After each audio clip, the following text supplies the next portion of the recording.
আচ্ছা, ফেরোম্যাগনেট হ্যাঁ, ফেরোম্যাগনেটিজম শুরু করার কথা ছিল আজকে। সেটা শুরু করার আগে কয়েকটা জিনিস একটু ক্ল্যারিফাই করা দরকার আমার মনে হলো। সেটা হচ্ছে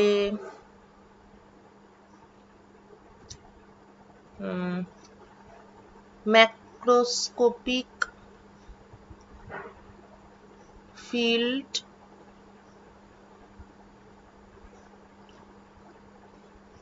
লোকাল ফিল্ড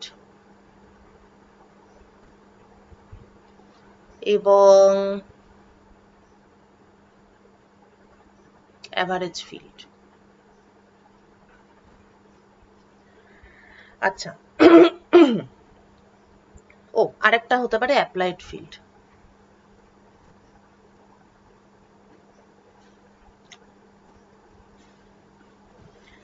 আচ্ছা, ব্যাপারটা হলো, ওকে, ম্যাক্রোস্কোপিক ফিল্ড বলতে বোঝায় যে ম্যাক্রোস্কোপিক্যালি যেটা মেজার করা যাবে সেটা not necessarily applied field only.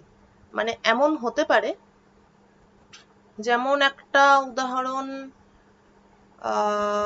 না ঠিক এক্ষুনি দেওয়া যাবে না, যাই হোক, আমি ব্যাপারটা সম্পর্কে বলছি।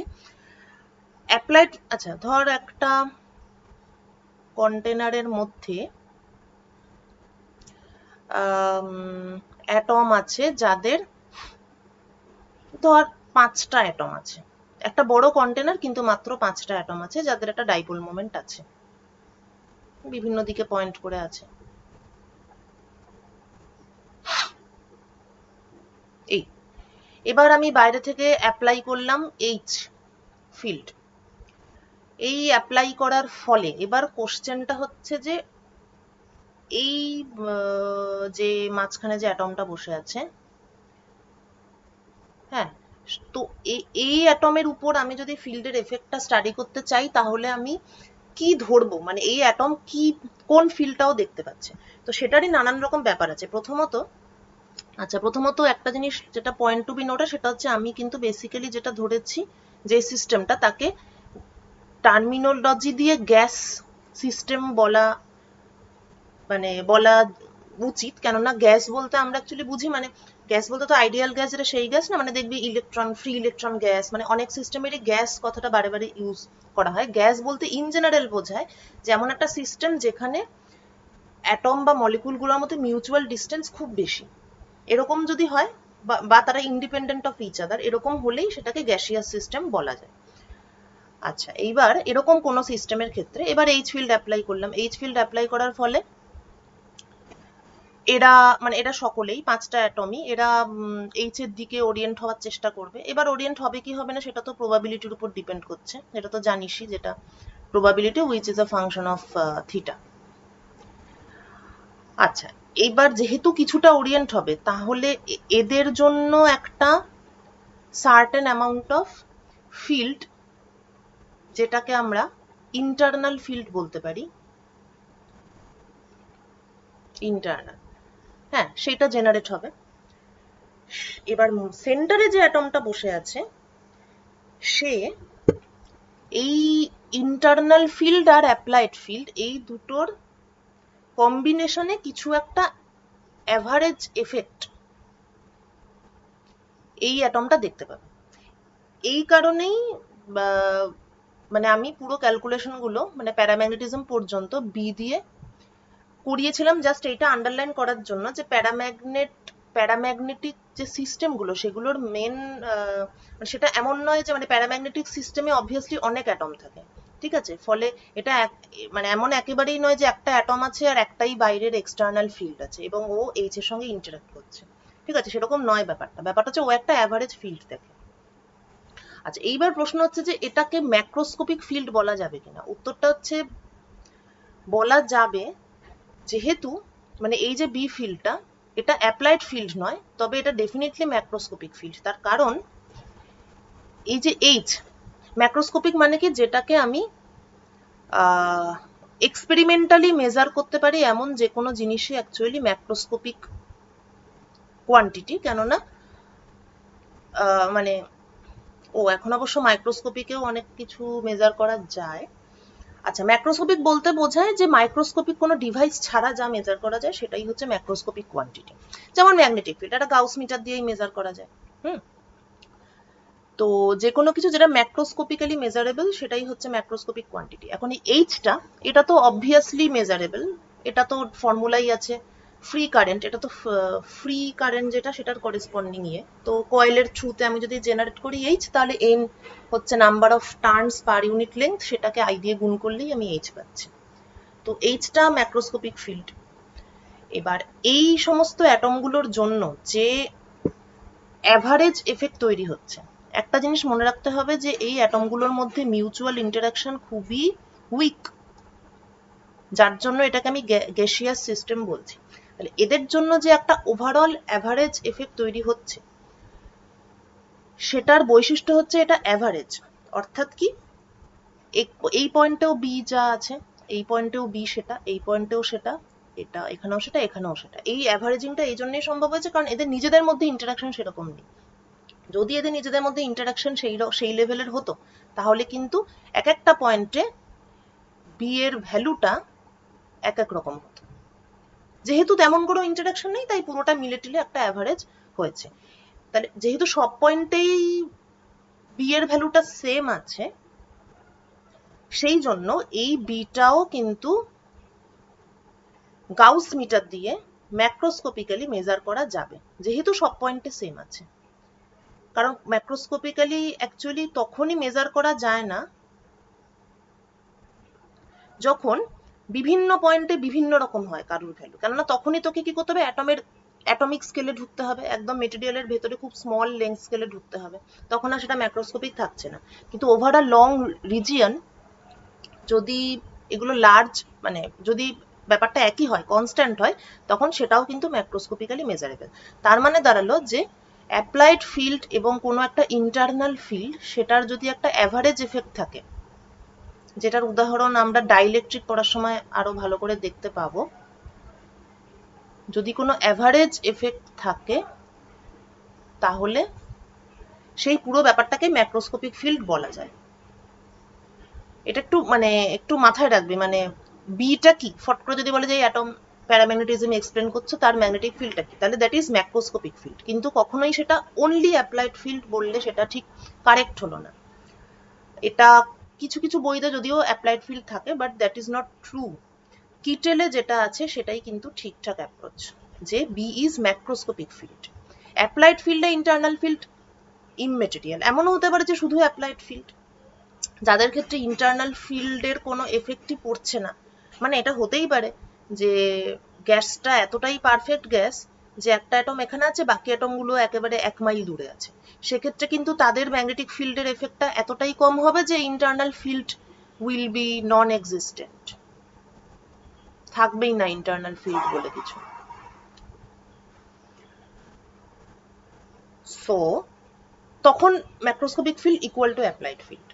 আর যদি ইন্টারনাল ফিল্ড থাকে তাহলেও সেটা অ্যাভারেজ আউট হয়ে ম্যাক্রোস্কোপিক্যালি মেজারেবল হতে পারে।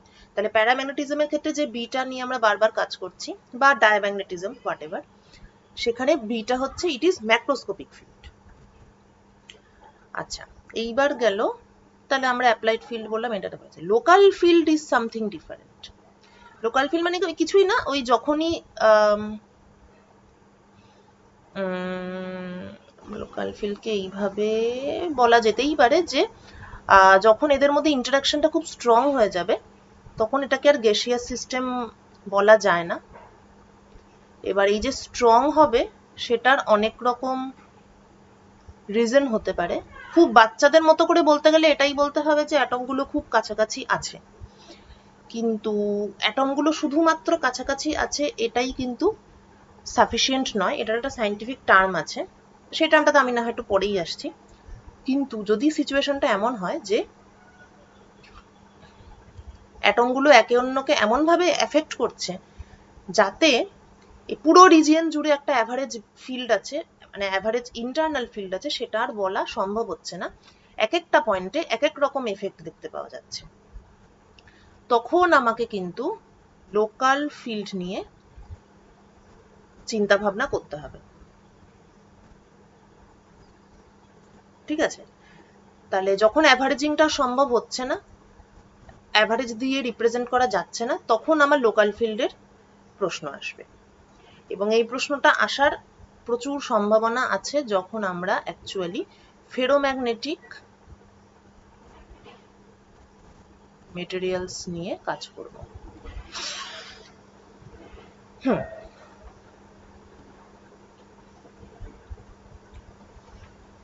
তো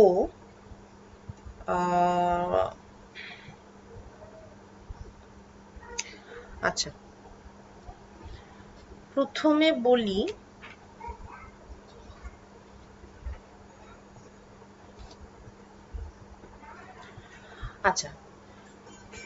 বলি এই যে এখানটাতে যেই কথাটা আমি বলছিলাম যে শুধু অ্যাটমগুলো কাছাকাছি চলে এলো আর এফেক্ট ফেলতে শুরু করলো, সেই ব্যাপারটাই সাফিসিয়েন্ট নয়। একটা এই যে কাছাকাছি, এবার কাছাকাছি মানে কতটা কাছাকাছি সেটা একজন সায়েন্টিস্ট প্রথমেই কোশ্চেনটা করবে। কাছে বলে দিলেই তো হলো না, কাছে মানে কতটার কাছে, বা দূরে মানে মানে কোয়ান্টিটেটিভলি কতটা দূরে। কতটা কাছে বা কতটা দূরে হলে আমি বলবো যে ইনফ্লুয়েন্সটা ক্রিয়েট হচ্ছে। তো সেইটাকে কোয়ান্টাম মেকানিক্যালি ভাবতে গেলে এরকম একটা ভাবতে হবে যে এদের মানে ইলেকট্রনগুলো তো আফটার অল ওয়েভ ফাংশন, সমস্ত ইলেকট্রন এবং অ্যাটমের একটা ক্যারেক্টারিস্টিক ওয়েভ ফাংশন আছে। তো কাছে বা দূরের ব্যাপারটা কিছুই না, ওয়েভ ফাংশনের ওভারল্যাপ, এই ব্যাপারটা যতটা স্ট্রং হবে তত এদের মধ্যে ইন্টারাকশনটা বা মিউচুয়াল ইনফ্লুয়েন্সটা বাড়বে। এবার ওয়েভ ফাংশন তো একটা লং রেঞ্জে থাকতে পারে, সেটা যার যেমন সাই তার সেই রকম। তো দুটো পাশাপাশি অ্যাটম বা মলিকিউল, তাদের ওয়েভ ফাংশনের ওভারল্যাপ যত স্ট্রং, তাদের মিউচুয়াল ইনফ্লুয়েন্সটা তত বেশি। ধরা যাক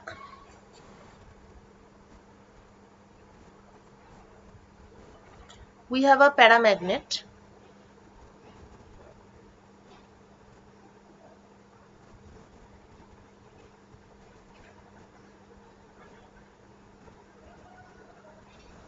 with a concentration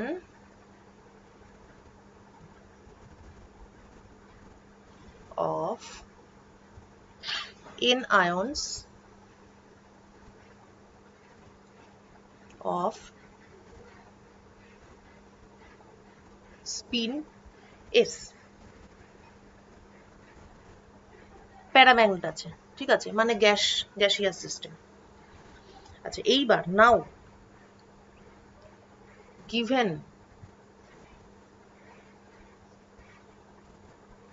an internal interaction, যদি ওদের মধ্যে ওয়েভ ফাংশন ওভারল্যাপটা এমন হয় যে ওদের মধ্যে একটা ইন্টারনাল ইন্টারাকশন তৈরি হয়েছে, ইন্টারাকশনটা কি করছে, tending to align the moments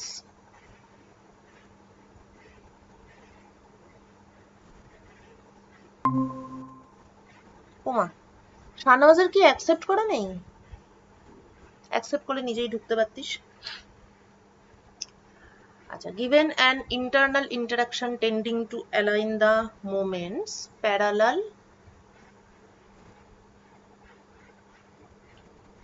to each other,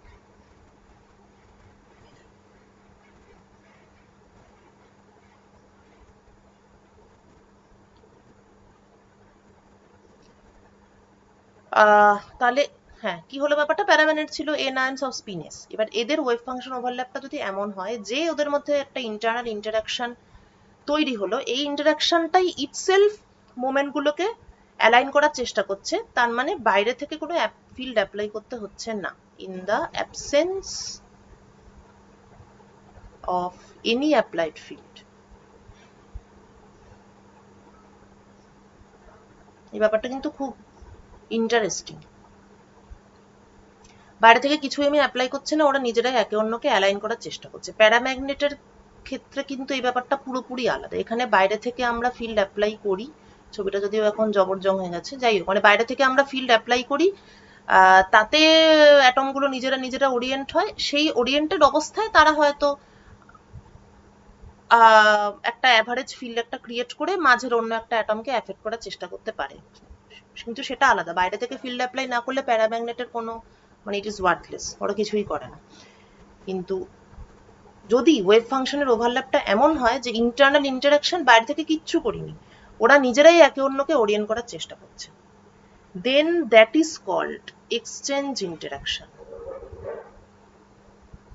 এই কনসেপ্টটা হাইজেনবার্গের।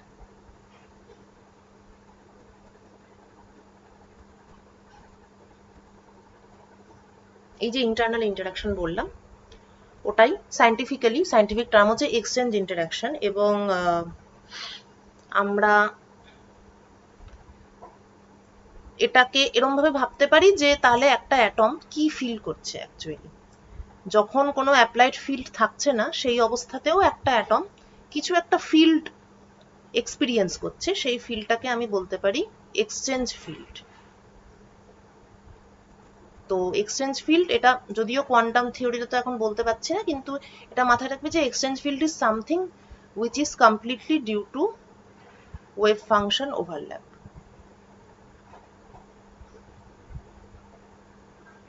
মানে ফিজিক্যাল পিকচারটা হচ্ছে ওয়েভ ফাংশন ওভারল্যাপ হচ্ছে।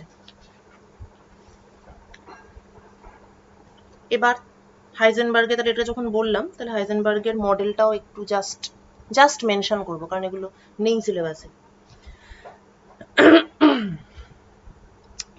তো what is this exchange field? Actually the exchange field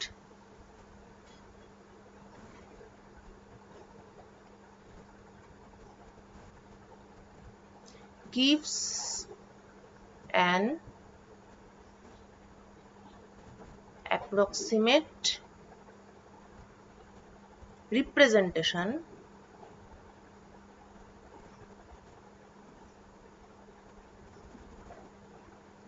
of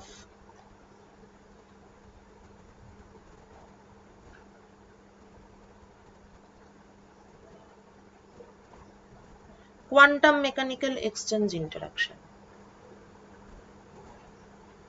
সেটা তো ভালো কথা, এটা তো অলরেডি বললাম। এইবার according to Heisenberg model,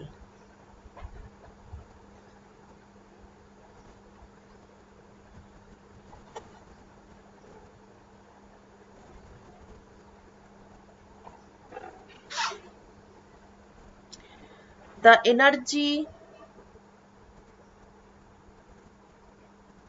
of interaction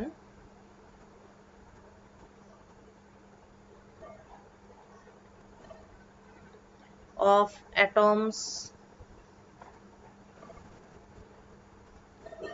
I,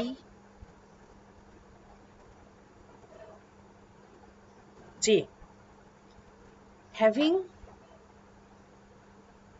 electron spins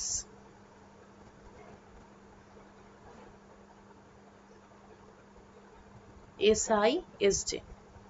হাইজেনবার্গের মডেলটাতে উনি জাস্ট অ্যাটমস উইথ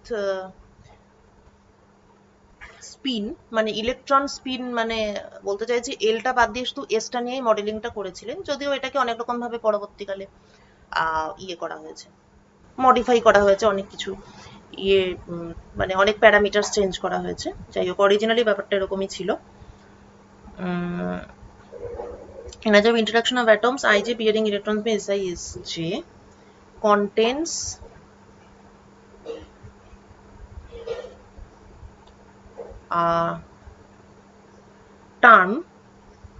টার্মটা হচ্ছে -2J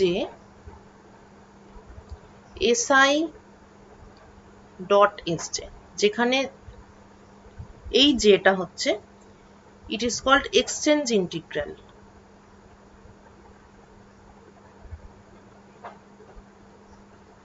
এবং এই এক্সচেঞ্জ ইন্টিগ্রালটা কিসের উপর ডিপেন্ড করে? ইট ডিপেন্ডস অন দ্য জাস্ট একটু আগে যেটা বললাম ওভারল্যাপ অফ চার্জ ডিস্ট্রিবিউশন মানেই wave function, charge distribution of atoms I and J। তাহলে এই দুটো অ্যাটমের মধ্যে ওভারল্যাপটা যত ভালো তত এক্সচেঞ্জ ইন্টিগ্রালের ভ্যালুটা তত বেশি, আর এদের মিউচুয়াল এনার্জি অফ ইন্টারাকশনটা it is given by -2J SI dot SJ। তাহলে স্পিনগুলোর মিউচুয়াল ওরিয়েন্টেশনের উপরেও এটা ডিপেন্ড করছে, এবং এইটা লেখার ব্যাকগ্রাউন্ডে it is based on certain assumptions।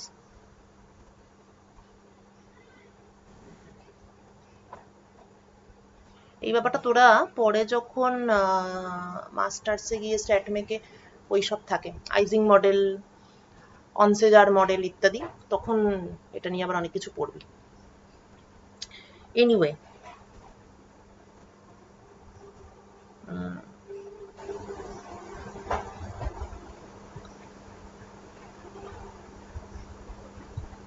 আচ্ছা ঠিক আছে, এই ব্যাপারটাতে আপাতত এতটাই। তাহলে এইটা হচ্ছে বেসিক ফিজিক্স অফ ফেরোম্যাগনেটিজম, ঠিক আছে, the exchange integral, the overlap of wave function and Heisenberg model. এবার কথাটা হচ্ছে যে এক্সচেঞ্জ, এবারে ব্যাপারটাকে হাউ টু স্টার্ট। আচ্ছা, স্টার্ট করার আগে কয়েকটা জিনিস দেখাই। এই যে এক্সচেঞ্জ ইন্টারাকশনটা হবে এদের মধ্যে, তাহলে এরা কি করবে, নিজেরাই একে অন্যের উপর প্রভাব বিস্তার করার চেষ্টা করবে। তার ফলে because of this exchange interaction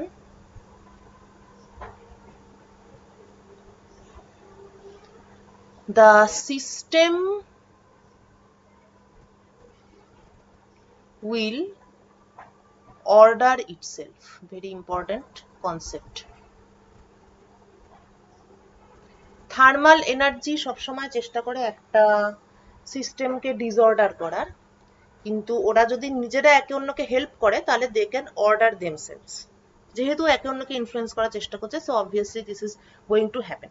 এবার এই অর্ডার কিন্তু আবার নানান রকম হতে পারে, মানে এইটা ভাবার কোনো কারণ নেই যে ফেরো, মানে বলতে চাইছি এক্সচেঞ্জ ইন্টারাকশন হলেই সবাই সবাইকে নিজের নিজের সঙ্গে জাস্ট প্যারালাল করে দেওয়ার চেষ্টা করবে। This is not the only possible scenario. There can be various kinds of order।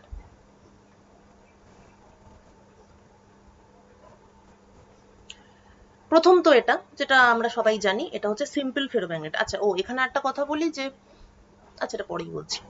আচ্ছা, প্রথম হচ্ছে সিম্পল ফেরোম্যাগনেট, সবাই অ্যালাইনড।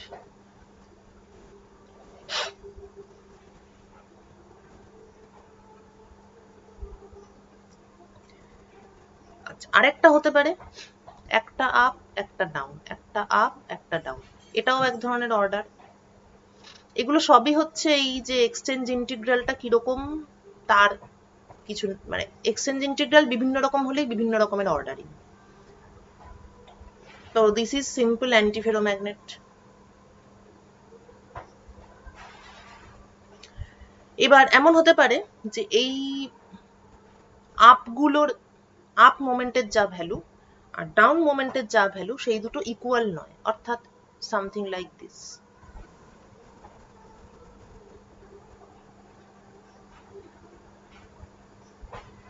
সেক্ষেত্রে that ordering is called ferrimagnetic ordering.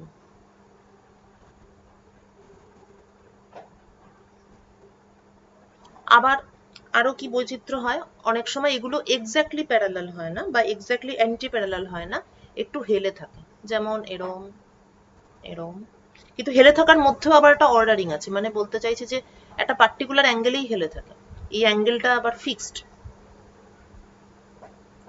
For all the spins. একটু বেশি হেলিয়ে দিলাম, যাই হোক হেলে থাকে সেটা, সেই ব্যাপারটাই ইম্পর্টেন্ট। তো দ্যাট ইজ কল্ড ক্যান্টেড অ্যান্টিফেরোম্যাগনেট। ক্যান্টিং মানে হচ্ছে হেলে থাকা।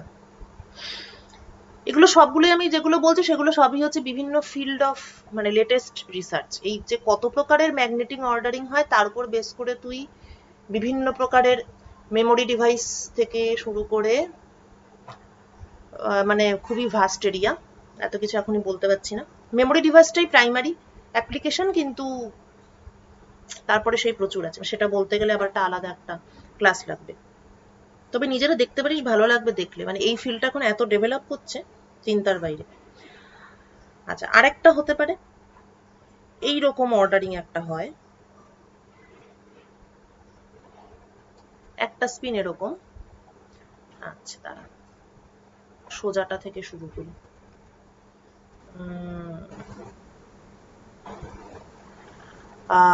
একটা সলিড অ্যাঙ্গেল, সেই সলিড অ্যাঙ্গেলের উপরে বিভিন্ন দিকে পয়েন্ট করে থাকতে পারে, যেমন একটা স্পিন এরম ভাবে থাকতে পারে, অনেকগুলো এঁকে নি।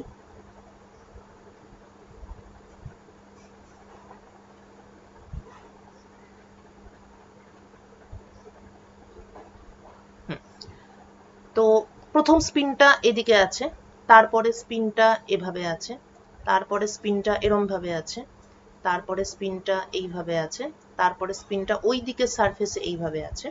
এইরকমও অর্ডারিং হতে পারে, that is called helical arrangement বা হেলিক্যাল অর্ডারিং। এগুলো সবই কিন্তু কোনো না কোনো অর্ডারিং।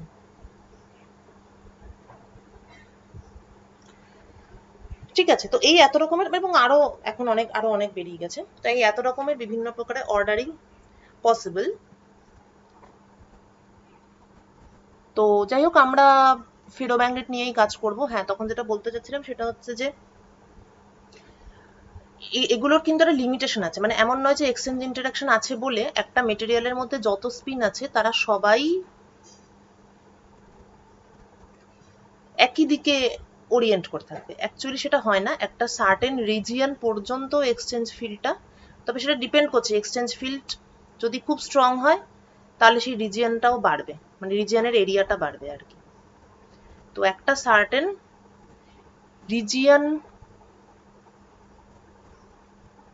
রিজিয়নের মধ্যে সমস্ত স্পিন একই দিকে ওরিয়েন্টেড থাকে বিকজ অফ এক্সচেঞ্জ ইন্টারাকশন। তো ধরা যাক এই পর্যন্ত মানে রেঞ্জটা ছিল। আচ্ছা, এর পাশের কোনো একটা রিজিয়নে এমন হতে পারে যে এক্সচেঞ্জ ইন্টারাকশনের ফলে তারা সবাই মিলে একটা অন্য দিকে পয়েন্ট করলো। এই পুরো ব্যাপারটাই কিন্তু এক্সচেঞ্জ ইন্টিগ্রাল দিয়ে ডিসাইডেড হবে যে কতটা রিজিয়নের মধ্যে ইনফ্লুয়েন্সটা থাকবে, কোন দিকে তারা ওরিয়েন্ট হবে। এই যে রিজিয়নটা, যেই রিজিয়নের মধ্যে সমস্ত স্পিন একই দিকে পয়েন্ট করে থাকে, this region is called a domain.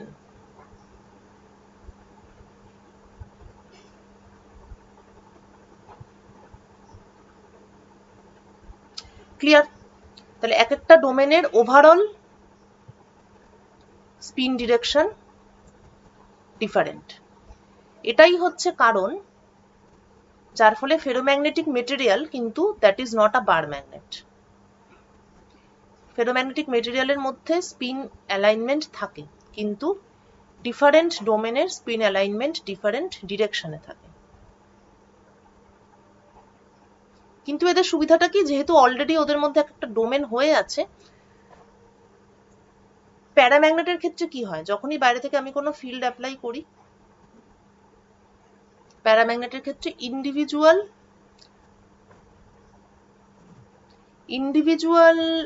স্পিনগুলোকে ওরা, মানে বাইরের থেকে যে অ্যাপ্লাইড ফিল্ড সেটা ইন্ডিভিজুয়াল স্পিনগুলোকে ওরিয়েন্ট করার চেষ্টা করে। আর ফেরোম্যাগনেটের ক্ষেত্রে কি হয়, ও ডোমেনগুলোকে ওরিয়েন্ট করার চেষ্টা করে। এবং তাহলে this effect is much much more stronger, মানে এটা হতেই হবে। প্রথম কারণ হচ্ছে ডোমেন অলরেডি ফর্ম হয়ে আছে, ডোমেনকে পটাপট একটুখানি ওরিয়েন্ট করতে পারলেই এটার এফেক্টটা বেশি। 2 নম্বর কারণ হচ্ছে যে এখানে এক্সচেঞ্জ ফিল্ড থাকে যেটা এইচ কে হেল্প করে। The exchange field, this is also, মানে this is equivalent to another magnetic field আর কি, উইচ হেল্পস এইচ। তার ফলে effect of ferromagnetism is much stronger, এটা 1 নম্বর, স্ট্রঙ্গার। আর 2 নম্বর হচ্ছে রিটেনটিভ। স্ট্রঙ্গারটা তো বুঝলাম, তার মানে স্যাচুরেশন ম্যাগনেটাইজেশনটা অনেক বেশি হবে। রিটেনটিভ ব্যাপারটা কি? আচ্ছা, স্যাচুরেশনের ব্যাপারটা আগে আসি। আমি যদি প্লট করি জিনিসটাকে, magnetization versus applied field, plot করতে গেলে কিন্তু আমাকে অ্যাপ্লাইড ফিল্ডটাই প্লট করতে হবে, কারণ এটাই আমি গাউস মিটার দিয়ে মেজার করতে পারি ফর এনি সলিড মেটেরিয়াল।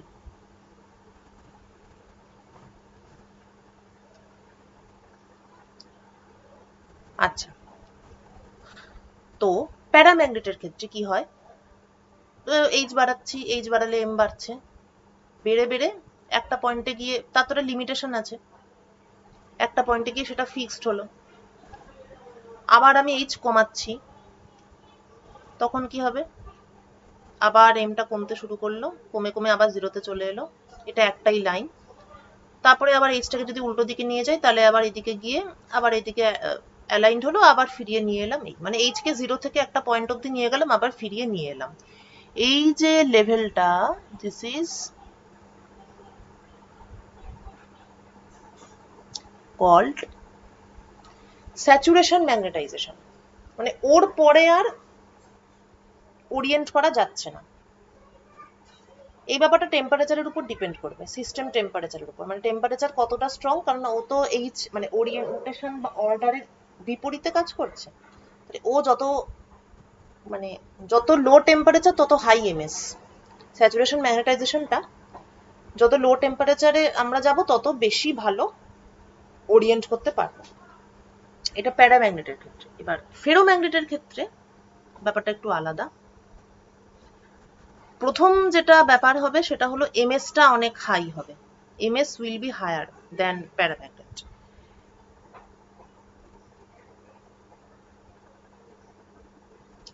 আচ্ছা, তারপর যেটা ব্যাপার হবে সেটা হলো, এরকম হাই তো হলো, তারপর যখন আমি এইচটাকে কমাচ্ছি তখন কিন্তু এমটা একই লাইনে কমবে না। তার কারণ আর কিছুই নয়, এই যে এক্সচেঞ্জ ফিল্ড, আমি অ্যাপ্লাইড ফিল্ডটাকে কমাতেই পারি, কিন্তু এক্সচেঞ্জ ফিল্ডের ইন্টারাকশনটা পুরো আলাদা একটা ব্যাপার, যেটা আমি বাইরে থেকে কন্ট্রোল করতে পারছি না। তাহলে এক্সচেঞ্জ ফিল্ডের প্রভাবে ম্যাগনেটাইজেশন কিন্তু, এইচটা কমিয়ে দিলাম, এক্সচেঞ্জ ফিল্ডটা একই থেকে গেল, তাহলে ম্যাগনেটাইজেশন অনেক বেশি থেকে যাবে, যেটা রিটেনটিভ বলতে চাইছে, মানে রিটেন করবে সিস্টেমটা, অর্ডারটাকে ধরে রাখতে পারছে because of this exchange field. তার ফলে এইচ কমালেও এম অতটা কমছে না, তাহলে একই লাইনে ব্যাপারটা ব্যাক করছে না। যখন ফিল্ড জিরো হয়ে গেছে তখনও কিছুটা ম্যাগনেটাইজেশন থেকে যাচ্ছে, which is called residual magnetization। এবার এই কিছুটা থেকে গেল, এই যতটা থেকে গেল, এইটাকে জিরো করতে গেলে আমাকে কি করতে হবে? ম্যাগনেটিক ফিল্ডকে উল্টো দিকে ঘোরাতে হবে যতক্ষণ না এই এমটা জিরোতে আসে। তাহলে যতটা এইচ অ্যাপ্লাই করলে রেসিডুয়াল ম্যাগনেটাইজেশন বিকামস জিরো, সেই অ্যামাউন্ট অফ এইচ কে বলে কোয়ার্সিভ ফিল্ড। কোয়ার্স করা মানে হচ্ছে কাউকে জোর করা।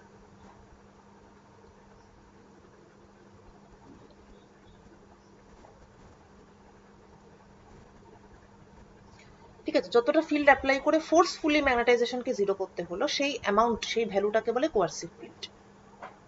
ওয়েল, তারপর যদি এইচকে আমি আরো নেগেটিভ করি, তাহলে তো এটা এটা এরকম হবে, হয়ে আবার এখানে স্যাচুরেট করলো, তারপর আবার আমি নেগেটিভ থেকে আবার বাড়াতে শুরু করলাম, তখন আবার এরম এরম হলো, হয়ে তারপরেও কিন্তু এখানে মিট করে না। তারপর আবার, কেননা এখন আবার উল্টো দিকের ফিল্ডের দরুন এক্সচেঞ্জ ফিল্ডের এফেক্ট আবার একটু অন্যরকম হয়ে গেছে। এক্সচেঞ্জ ফিল্ডের এফেক্টটা অন্যরকম ঠিক হয়নি, এইচটা উল্টো দিকে ঘুরিয়ে দেওয়ার ফলে ডোমেনগুলোর ওরিয়েন্টেশন তো চেঞ্জ হয়ে গেছে, ফলে ইন্টারাকশনটা একটু পাল্টে গেছে, ওদের মিউচুয়াল ইন্টারাকশন হয়ে তারপরে এরকম হবে, তারপরে আবার পজিটিভে গিয়ে গিয়ে আবার আগের জায়গায় নিয়ে গেলে তখন এখানে মিট করবে। এই পয়েন্টটা ইউনিক, এই পয়েন্ট এবং এই পয়েন্টটা ইউনিক, মাঝের রাস্তাটা আলাদা। এই যে একটা লুপ ক্রিয়েট হলো, এটাই যত ভালো ফেরোম্যাগনেট তত এই লুপটা চওড়া। This loop is called hysteresis loop.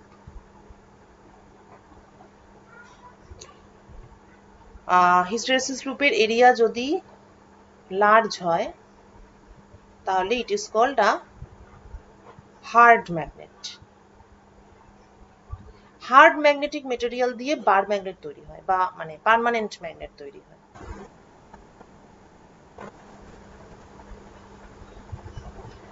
R hysteresis লুপের এরিয়া যদি স্মল হয় তাহলে সেটাকে বলা হয় সফট ম্যাগনেট, এবং বোঝাই যাচ্ছে সফট ম্যাগনেট ছাড়া ইলেকট্রোম্যাগনেট তৈরি করা অসম্ভব। কেননা ইলেকট্রোম্যাগনেটে আমি একটু কন্ট্রোল চাই ম্যাগনেটিক ফিল্ডের উপর। হার্ড ম্যাগনেট হলে এক্সচেঞ্জ ফিল্ডের এফেক্টটা অনেক বেশি, তখন কন্ট্রোলটা কম। তাই পার্মানেন্ট ম্যাগনেটের জন্য হার্ড ম্যাগনেট, ইলেকট্রোম্যাগনেটের জন্য সফট ম্যাগনেট। সফট ম্যাগনেট মানে হচ্ছে সফট মানে ফেরোম্যাগনেটিক মেটেরিয়াল আর কি। হার্ড ম্যাগনেটিক মেটেরিয়াল এবং সফট ম্যাগনেটিক মেটেরিয়াল।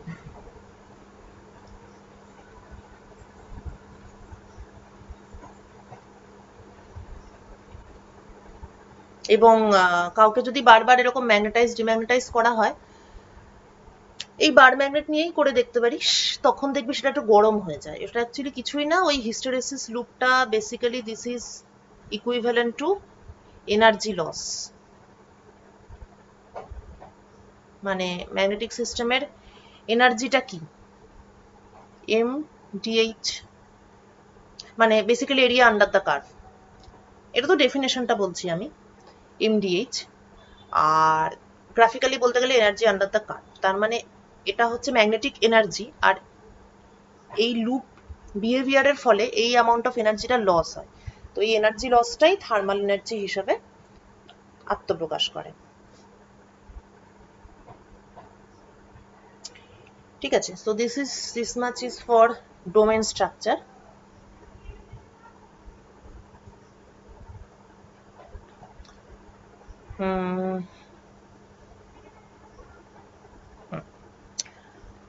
আচ্ছা, ডোমেন স্ট্রাকচার নিয়ে যখন এত কিছু বললাম, তাহলে অ্যাডিশনালি আরো একটা জিনিস বলি, সেটা হচ্ছে যখন ম্যাগনেটিক ফিল্ড আমরা অ্যাপ্লাই করি, প্যারাম্যাগনেটের ক্ষেত্রে প্রসেস ইজ সিম্পল, জাস্ট এটা ওরিয়েন্টেড। ফেরোম্যাগনেটের ক্ষেত্রে সেটা হয় না। যখন ফিল্ড অ্যাপ্লাই করি তখন দুটো ঘটনা ঘটে।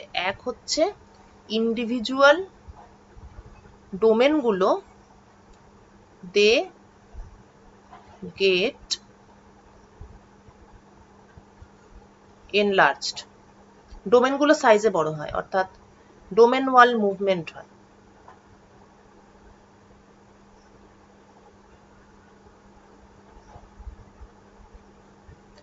আরেকটা হচ্ছে ডোমেনের রোটেশন হয়।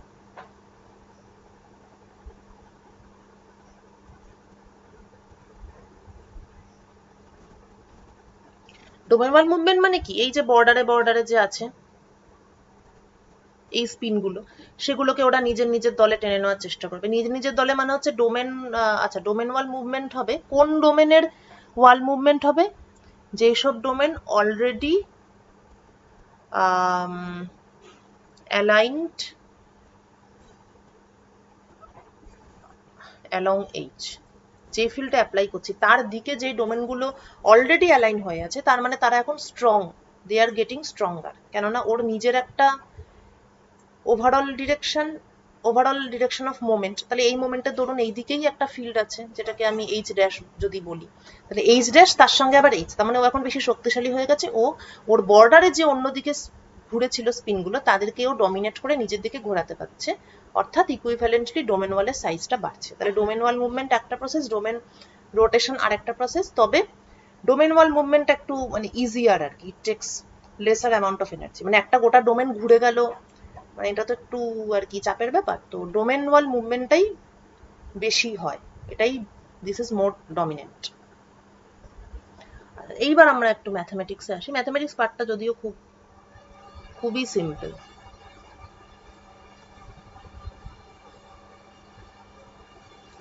মানে কত সিম্পল ম্যাথমেটিক্স করে করে সব ফিজিক্স গুলো এক্সপ্লেন করা যায়, সেটা মানে বিশেষ করে ওই প্রথম দিককার কাজগুলোতে সব ভাবলেই অবাক লাগে। আচ্ছা, মূল সমস্যা এখানে কি যে একটা নতুন জিনিস ঢুকেছে, which is called exchange field, right? তো এটাকে ধরি যেটা equivalent to another magnetic field, এবং সেটাকে আমি তাহলে বিই বলি। এক্সচেঞ্জ ফিল্ডের ভ্যালু দেখা গেছে যে it can be as high as 10 cube tesla. 10 cube টেসলাটা মানে 1000 টেসলা কিন্তু একটা প্রচন্ড লার্জ ভ্যালু। ওকে, এইবার অ্যাজাম্পশন হচ্ছে এটাই যে this exchange field is proportional to the magnetization M. Actually I should have used vector sign, তাহলে this exchange field is proportional to the magnetization of the system M. এবার proportionality constant ধরে নি, তাহলে in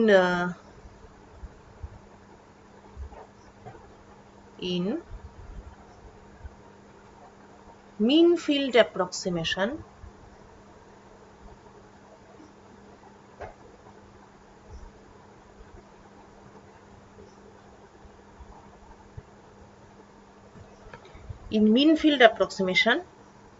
আমরা ধরে নিচ্ছি যে প্রত্যেকটা magnetic atom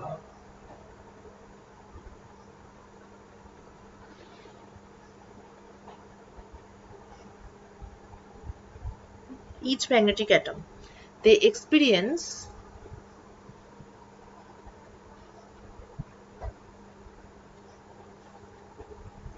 a field which is proportional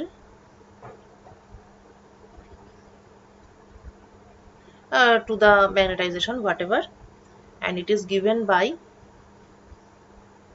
BE equal to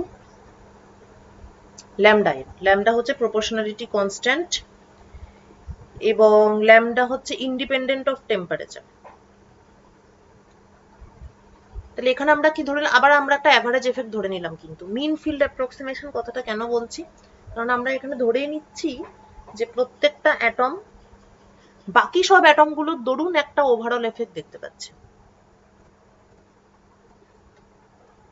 বাস্তবে কিন্তু সেটা হয় না, বাস্তবে কিন্তু এটা একটা লোকাল এফেক্ট। মানে এটা কি, মানে এই অ্যাটম ও শুধু ওর আশেপাশে যারা আছে তাদের এফেক্টটাই দেখতে পাবে। পুরো মানে ম্যাগনেটাইজেশন তো আফটার অল একটা macroscopic quantity, magnetic moments per unit volume magnetization, সেটা কিন্তু ম্যাক্রোস্কোপিক্যালি মেজার করা যায়। কিন্তু মানে বাস্তবে কিন্তু এটা একটা লোকাল এফেক্ট, মানে এটাই হওয়া উচিত। একটা অ্যাটম শুধুমাত্র নেইবারিং যা যা আছে তাদের এফেক্টটাই দেখতে পায়, এবং এটা কিন্তু বিভিন্ন অ্যাটমের ক্ষেত্রে বিভিন্ন রকম হওয়া উচিত, মানে the realistic picture I am talking about. কিন্তু লোকাল এফেক্টটা আমরা এখানে লোকালকে আমরা গ্লোবাল করে নিয়েছি আমাদের সুবিধার জন্য, এবং আমরা বলতে চাচ্ছি যে পুরো এখানে কোনো লোকালি ব্যাপার নেই, পুরো মানে একটা মেটেরিয়ালের মধ্যে একটা ম্যাগনেটিক অ্যাটম যেই পজিশনেই থাকুক না কেন ও সবসময় একই অ্যামাউন্ট অফ ফিল্ড দেখতে পাচ্ছে উইচ ইজ ল্যামডা এম, মানে একই অ্যামাউন্ট অফ এক্সচেঞ্জ ফিল্ড দেখতে পাচ্ছে উইচ ইজ ল্যামডা এম। এবার তাহলে আমাদের যেটা করতে হবে দ্যাট ইজ, এবার একটু মনে করতে হবে যে প্যারাম্যাগনেটিজমের ক্ষেত্রে আমরা কি করেছিলাম, মানে কি পেয়েছিলাম।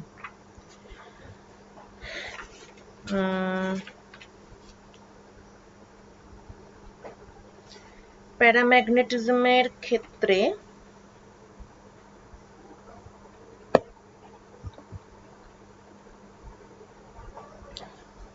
আমাদের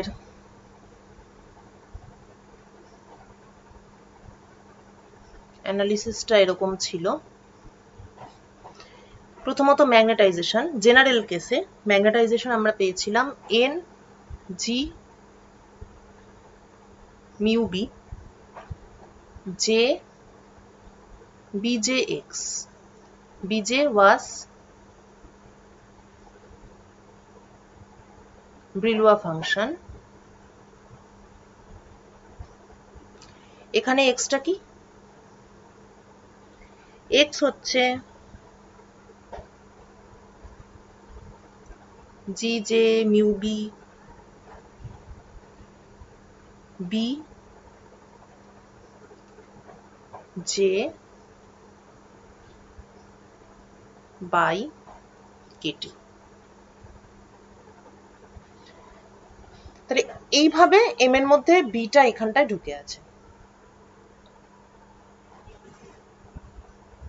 এই বিটাকেই আমাদের এখন বিটাই এখন চেঞ্জ হয়ে গেছে। আগে এটা ছিল শুধু বি, জাস্ট অ্যাপ্লাইড ফিল্ড। এখন এটা হয়ে যাবে বি প্লাস ল্যামডা এম, মানে এখন এটা হয়ে যাবে বি প্লাস বিই, অর্থাৎ B plus lambda M. So for ferromagnetism, m is equal to n gj mu b j bjx, যেখানে x is equal to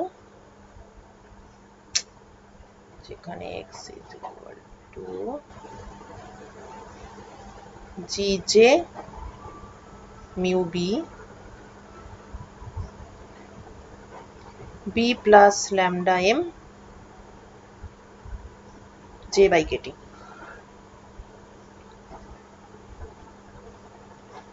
তাহলে লেফট হ্যান্ড সাইডে m, রাইট হ্যান্ড সাইডেও m, পুরো ব্যাপারটাকে সলভ করে পাওয়া যাবে m বাই b, এবং সেখান থেকে পাওয়া যাবে সাসেপ্টিবিলিটি। সেই সাসেপ্টিবিলিটি তারপর দেখাতে হবে যে সেটা 1 বাই, মানে কি হচ্ছে না হচ্ছে সেটা দেখতে হবে। তো প্যারাম্যাগনেটিজমের ক্ষেত্রেও আমরা মানে ওভারঅল বিজে নিয়ে তো কাজ করা খুব ডিফিকাল্ট, সেটা আমি জাস্ট প্লটটা দেখিয়েছিলাম। আর যখন এক্স এর ভ্যালুটা স্মল ভ্যালু অফ এক্স, সেই রিজিয়নেই অ্যাকচুয়ালি টেম্পারেচারের এফেক্টটা বেশি বোঝা যায়। যখন এক্স এর ভ্যালুটা লার্জ হয় তার মানে তখন ম্যাগনেটিক ফিল্ডটা খুবই স্ট্রং। ম্যাগনেটিক ফিল্ড স্ট্রং হলে তার মধ্যে বৈচিত্র্য তেমন কিছু নেই। ম্যাগনেটিক ফিল্ড স্ট্রং মানে হচ্ছে ব্যাপারটা ম্যাগনেটাইজেশনটা স্যাচুরেশন ম্যাগনেটাইজেশনে পৌঁছে যাবে, তো সেখানে টেম্পারেচারের সঙ্গে ভেরিয়েশন বা ইত্যাদি দেখার মতন কোনো ব্যাপার নেই। তাহলে এখানেও আমরা, অর্থাৎ ফেরোম্যাগনেটিক অর্ডারিং, এখানেও আমরা স্মল এক্স রিজিয়নটাকে অ্যানালিসিস করব। স্মল এক্স,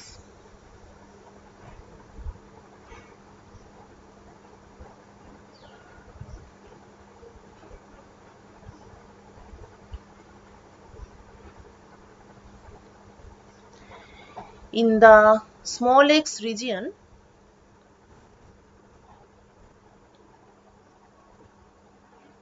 আচ্ছা না, স্মল এক্স রিজনে যাওয়ার আগে এটাকে গ্রাফিক্যালি একটু ব্যাপারটাকে বুঝি। আমরা এখানে এম এর দুটো ডিপেন্ডেন্স, মানে দুটো ডিপেন্ডেন্স, হ্যাঁ রাইট, দুটো ডিপেন্ডেন্স দেখতে পাচ্ছি। একটা হচ্ছে M equal to N G J mu B J BJ x, আর একটা হচ্ছে x equal to G J mu B B plus lambda M J by kT. আমি যদি শুধুমাত্র স্পন্টেনিয়াস ম্যাগনেটাইজেশনের সিনারিওটা দেখতে চাই, স্পন্টেনিয়াস ম্যাগনেটাইজেশন মানে কি অ্যাপ্লাইড ফিল্ড জিরো, সেই অবস্থায় যা ম্যাগনেটাইজেশন আছে। অ্যাপ্লাইড ফিল্ড জিরো অর্থাৎ X equal to G J mu B lambda M J by Katie.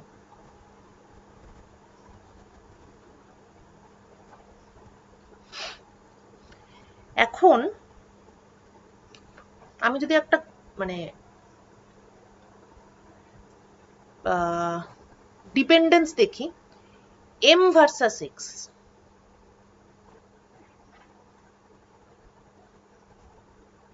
ঠিক আছে, মানে অ্যাকচুয়ালি ব্যাপারটা কি, মানে এটা সে ট্রান্সেন্ডেন্টাল ইকুয়েশন যেমন করে লোকে সলভ করে সেইভাবে আমাকে ব্যাপারটাতে এগোতে হবে। মানে এখানে এম ইকুয়াল টু সামথিং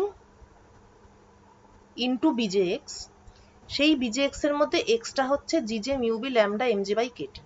এই পুরো ব্যাপারটাকে সলভ করে আমাকে যদি স্পন্টেনিয়াস ম্যাগনেটাইজেশনের ভ্যালু বার করতে হয়, মানে এই ইকুয়েশনটাকে সলভ করলেই আমি স্পন্টেনিয়াস ম্যাগনেটাইজেশনের ভ্যালুটা বের করতে পারি। এবার এটাকে সলভ করতে গেলে অ্যানালিটিক্যালি সলভ করা মুশকিল, আমরা এটাকে গ্রাফিক্যালি সলভ করব। গ্রাফিক্যালি যখন কোনো ট্রান্সেন্ডেন্টাল ইকুয়েশনকে সলভ করা হয়, ট্রান্সেন্ডেন্টাল মানে আমি বলতে চাইছি যেমন ধরা যাক ওই অপটিক্সে তোরা পড়েছিলি x equal two tan x, এটাকে যখন আমরা সলভ করি তখন আমরা কি করি, আমরা প্রথমে x ভার্সাস tan x, মানে প্রথমে আমরা কোনো একটা সাইডকে প্লট করি, তারপরে আমরা অন্য সাইড অর্থাৎ শুধুমাত্র x সেটাকে আমরা প্লট করি, করে তারা কোথায় কাট করছে সেটা আমরা দেখি। তো এখানেও আমরা এক্স্যাক্টলি সেই জিনিসটাই করব। এখানে আমরা দুটো জিনিস পেয়েছি। প্রথমত পেয়েছি x equal to G J mu B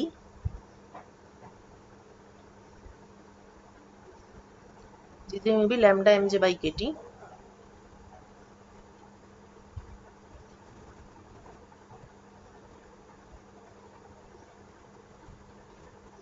অর্থাৎ m equal to X K T by G J mu B lambda J, অর্থাৎ m versus x a straight line. এইটা একটা রিলেশন পেয়েছি, m versus x, this is a straight line. আচ্ছা, আরেকটা relation কি পেয়েছি, m equal to n G J mu B J B J X. এখানে m versus x মানে হচ্ছে বেসিক্যালি m ভার্সাস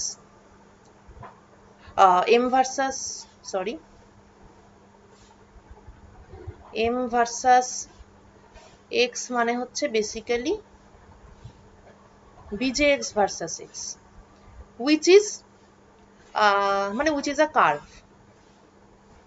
তাহলে এখানে m ভার্সাস s একটা স্ট্রেট লাইন, এখানে m ভার্সাস x একটা কার্ভ। তাহলে এই কার্ভ আর এই স্ট্রেট লাইন তারা যেই পয়েন্টে কাট করবে সেটাই হচ্ছে আমার সলিউশন ফর, মানে সেটাই হচ্ছে আমার ভ্যালু অফ স্পন্টেনিয়াস ম্যাগনেটাইজেশন। আসলে স্যাচুরেশনকে ms দিয়ে দেখানো হয় বলে এটাকে, যেটাকে m স্পন্টেনিয়াস বলে বলতে পারি। তাহলে এই যে ইকুয়েশনের যে সলিউশন, এখানে যে রাইট হ্যান্ড সাইডে x আছে সেই x ইকুয়াল টু আবার এটা, সলিউশনটা ডাইরেক্টলি বের করতে না পারলেও আমি যদি এই স্ট্রেট লাইন আর এই কার্ভ এই দুটোকে একই গ্রাফে প্লট করি তাহলে I can find out the value of the spontaneous magnetization বা solution of this equation. bjx এর নেচারটা আমরা জানি, তো basically what we are doing is we are plotting m versus x। bjx এরকম ধরনের একটা জিনিস।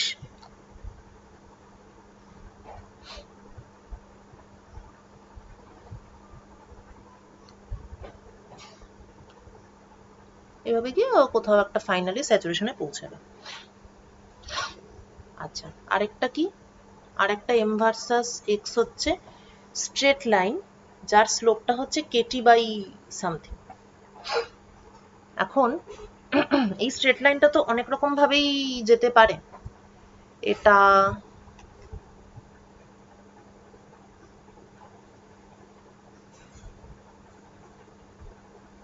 এরম হতে পারে, এই স্ট্রেট লাইনটা এরম ভাবে যেতে পারে, কিংবা এই স্ট্রেট লাইনটা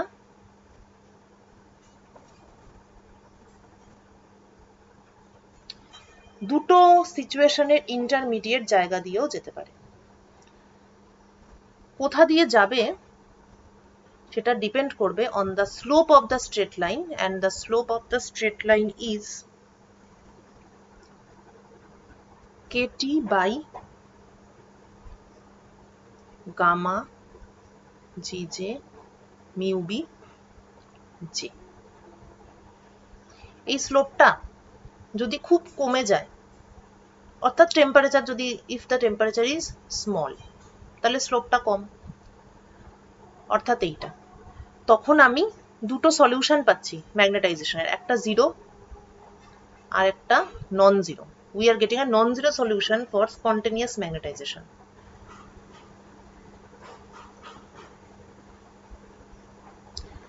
যদি টেম্পারেচারটা বাড়িয়ে দিই অনেকটা, টি লার্জ, তখন there is no non zero solution, কোনো স্পন্টেনিয়াস ম্যাগনেটাইজেশন নেই। তাহলে স্লোপটা এক্স্যাক্টলি কত হলে, মানে কত পর্যন্ত আমার সলিউশন থাকবে এবং সেটাকে পেরিয়ে গেলে আর কোনো সলিউশন থাকবে না, সেই লিমিটিং কেস হচ্ছে মাঝের এই রেড লাইনটা। তাহলে ধরা যাক এই পার্টিকুলার সিচুয়েশনে টেম্পারেচার ইজ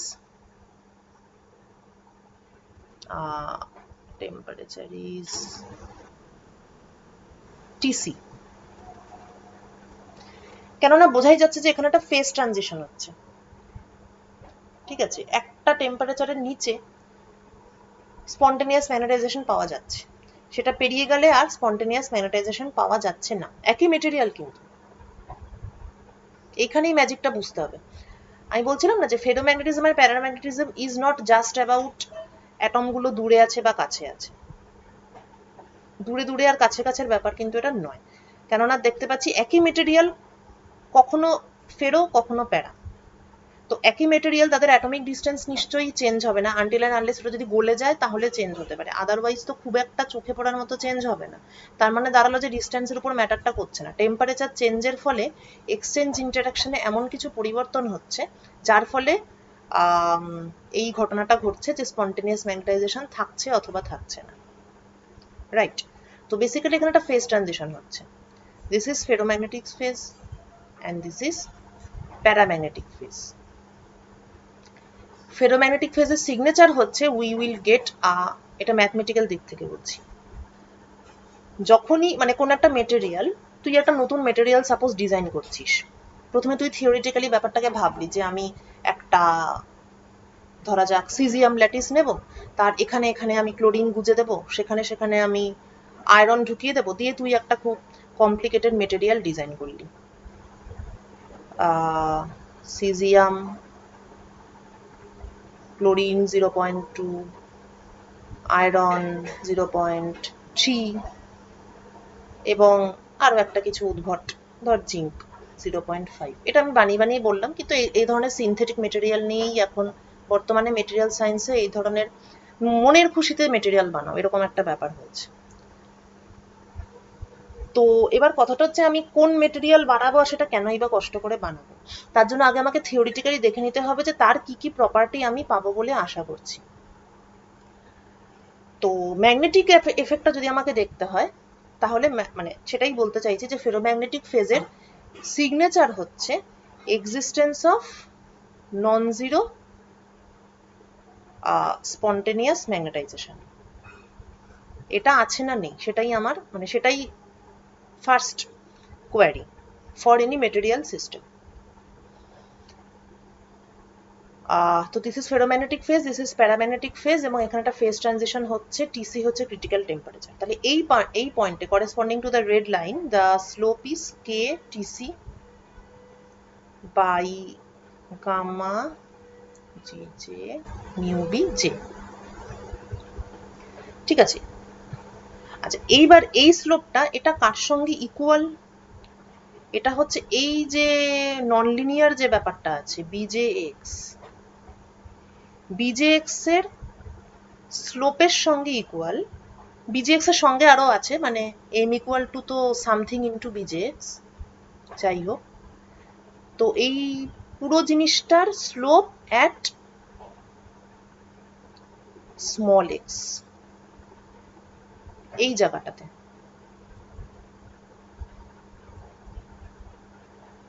তার মানে আমাকে এখন বার করতে হবে এখান থেকে আমাকে অ্যাকচুয়ালি ডিএম ডিএক্স বার করতে হবে ফর স্মল এক্স। ওকে, তো ডিএম ডিএক্স মানে হচ্ছে এন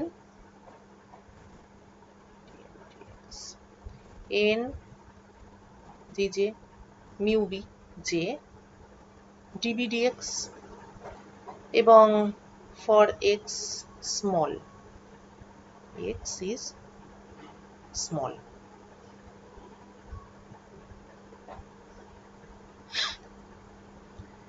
এইবার একটু ব্রিলুয়া ফাংশনটা কিরকম ছিল দেখি।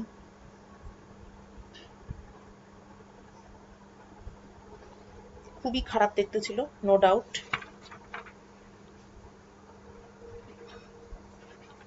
ও আচ্ছা, আর একটা জিনিস হচ্ছে, এটাই মিস করেছি বলতে, সেটা হলো এই যে কোথায় গেল মিন ফিল্ড অ্যাপ্রক্সিমেশন, এই যে বিই বা এক্সচেঞ্জ ফিল্ড, সেটাকে এক্সচেঞ্জ ফিল্ড ছাড়াও it is also called Wise molecular field after the name of the scientist.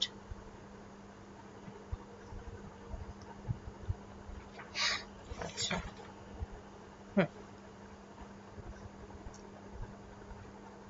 তো what is BJX?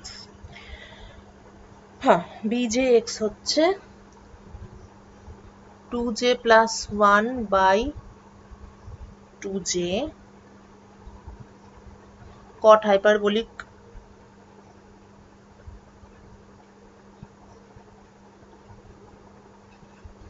এইটা minus 1 by 2J cot hyperbolic x by 2J, এইটা হচ্ছে আমার BJX। এইবার আমরা এর আগের একটা ক্যালকুলেশনে দেখেছিলাম যে cot hyperbolic x for small x, ওই বাইনোমিয়াল এক্সপ্যানশন করে দেখেছিলাম যে it is equal to 1 by X plus X by 3।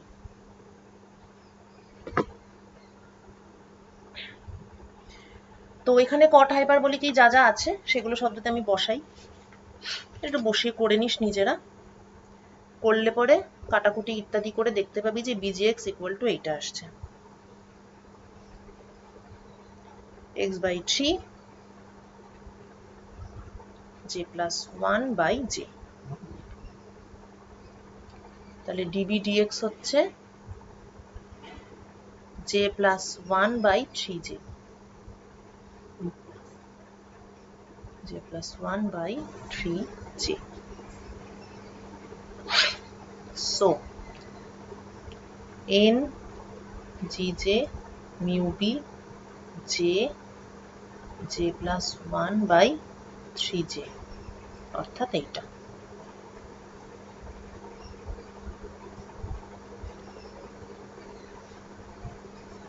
j plus 1 by 3, n gj mu b j plus 1 by 3।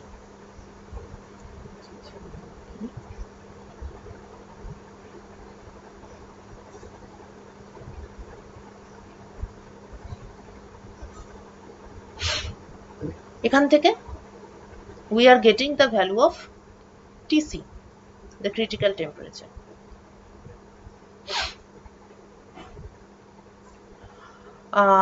Tc এর ভ্যালু হচ্ছে n gamma gj mu b whole square j into j plus 1 by 3k।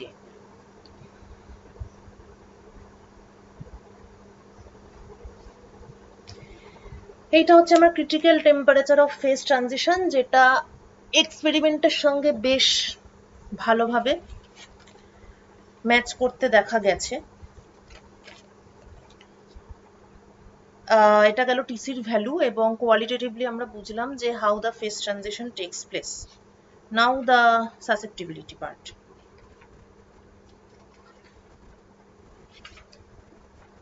সাসেপ্টিবিলিটির ব্যাপারটায় আসতে গেলে আমাকে তাহলে এবার, এতক্ষণ আমরা স্পন্টেনিয়াস ম্যাগনেটাইজেশন নিয়ে কাজ করছিলাম, অর্থাৎ there was no externally applied field, কিন্তু সাসেপ্টিবিলিটি ব্যাপারটায় আসতে গেলে there was no externally applied field, অর্থাৎ বি ওয়াজ 0, শুধু বিইটা ছিল, অনলি বিই ওয়াজ প্রেজেন্ট। কিন্তু এবার সাসেপ্টিবিলিটিকে আনতে গেলে আমাকে বিটাকে নন জিরো করতে হবে, তার মানে এখন হচ্ছে আমার B plus BE.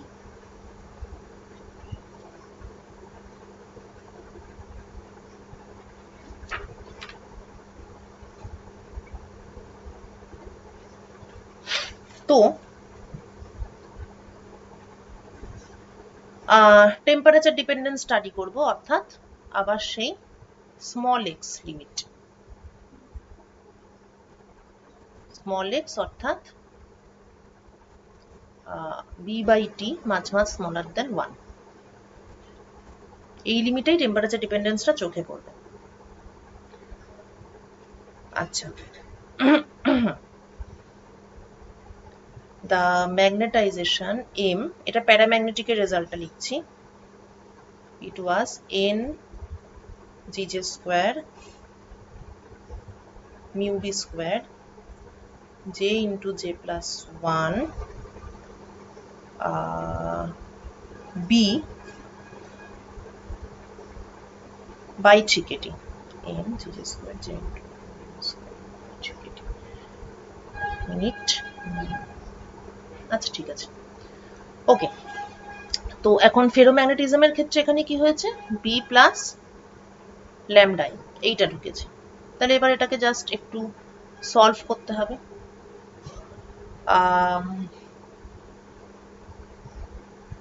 m 1 minus lambda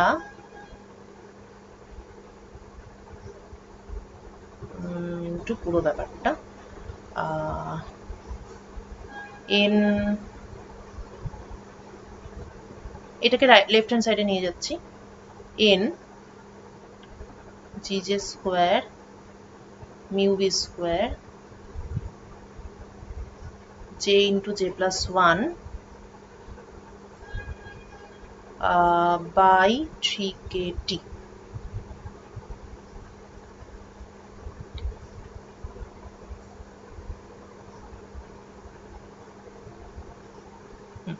Right, equal to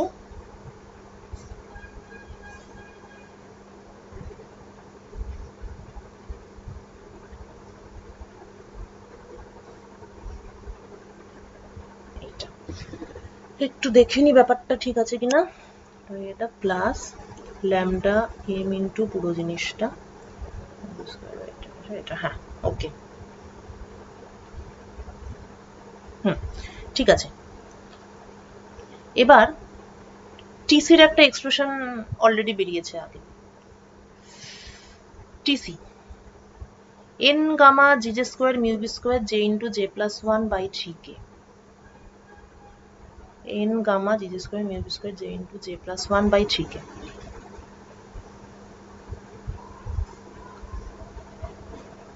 আচ্ছা এক মিনিট, এখানে কিছু কি মিস হয়েছে, একটা জিনিস একটু কম কম আছে মনে হচ্ছে।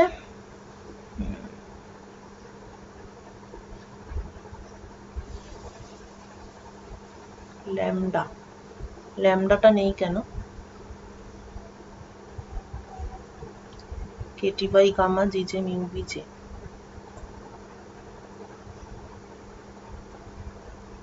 kt by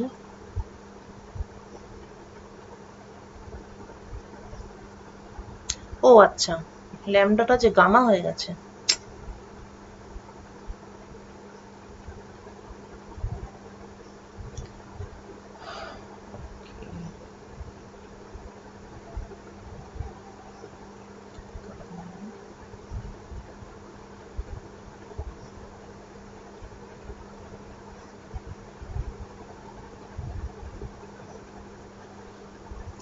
ল্যামডা, হ্যাঁ তাই ভাবি, ম্যাচ করছে না। আচ্ছা, n lambda gj square mu b square, n lambda gj square mu b square j into j plus 1 by 3k by 3k, এই গোটা ব্যাপারটা, এই টি বাদ দিলে আর পুরো যা আছে এই পুরো জিনিসটাই হচ্ছে টিসি, অর্থাৎ m 1 minus TC by T left hand সাইডে পেলাম। এবার রাইট হ্যান্ড সাইডে দেখি, n gj square mu b square j into j plus 1 b by 3k। আচ্ছা, এখানে যদিও পিওরলি টিসি নেই, মানে এখানে অ্যাকচুয়ালি ল্যামডাটা বাদ দিয়ে বাকি সবটা আছে। তো তাহলে আমি এটা টিসি বাই ল্যামডা লিখতে পারি, আর নিচে এটা টি আর এখানে হচ্ছে B.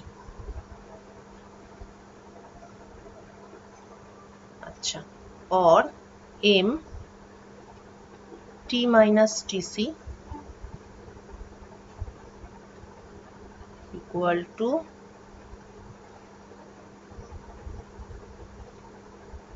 tc,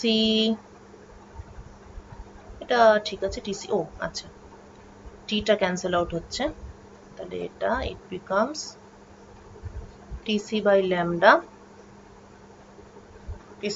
b, therefore m by b, m by b is tc by lambda t minus tc, এই হলো। তাহলে hence the susceptibility is mu dash m by b, right? Mu dash হচ্ছে permeability of the system, mu dash tc by lambda by t minus tc অর্থাৎ some constant by t minus tc।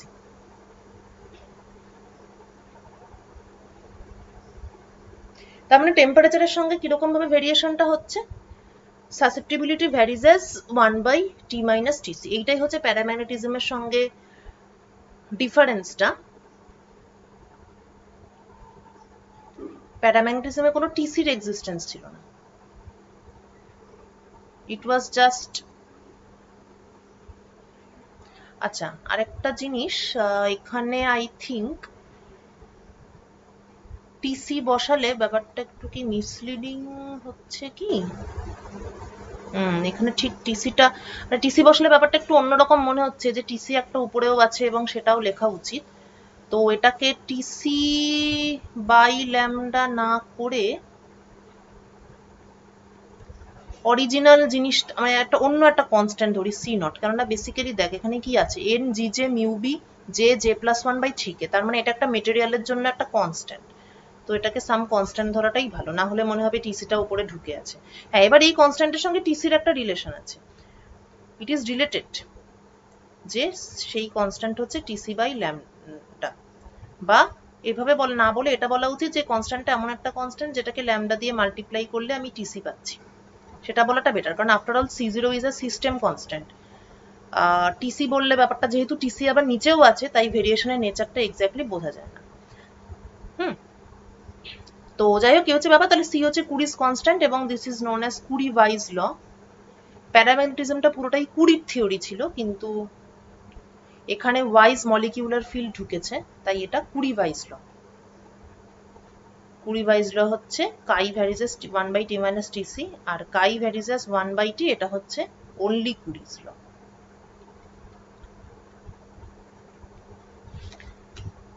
ঠিক আছে, so this was theory of ferromagnetism. আর ওই ferri অ্যান্টিফেরো এইসব তো details তোদের নেই, ওটা জাস্ট জানা থাকতে হবে যে what is antiferromagnetism and what is ফেরিম্যাগনেটিজম।